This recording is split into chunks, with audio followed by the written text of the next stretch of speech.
નમસ્કાર, હું છું પ્રિયા અને તમે જોઈ રહ્યા છો જનતા કી જાણકારી ન્યૂઝ। નજર કરીએ આજના સમાચાર। સુરેન્દ્રનગર જોરાવરનગર સ્મશાન ભૂમિ ખાતે બિનવારસી મૃતદેહનો સમાજસેવકો દ્વારા અંતિમ સંસ્કાર કરવામાં આવ્યો હતો।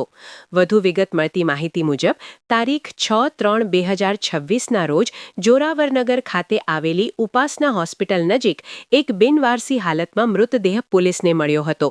અનેક દિવસો સુધી તપાસ અને રાહ જોવામાં આવી છતાં આજ દિન સુધી મૃતકના કોઈ પરિવારજન અથવા ઓળખાણ મળી ન આવતા પોલીસની હાજરીમાં જોરાવરનગર સ્મશાન ભૂમિ ખાતે માનવતાના ધોરણે અંતિમ સંસ્કાર કરવામાં આવ્યા। આ સેવા કાર્યમાં એએસઆઈ મૂળજીભાઈ મકવાણા, જાણીતા આઝાદ સમાજ સેવક દુષ્યંતભાઈ આચાર્ય, નાનાભા જાડેજા, મહેશભાઈ મેટાલિયા, વાયરલેસ વિભાગમાં ફરજ બજાવતા વીડી ઝાલા તેમજ જાણીતા એડવોકેટ રુસ્તમભાઈ પિલુડિયા ઉપસ્થિત રહી માનવતાનું ઉત્તમ ઉદાહરણ પૂરું પાડ્યું। બિનવારસી મૃતદેહનો અંતિમ સંસ્કાર કરવો એ પણ એક માનવ સેવા છે।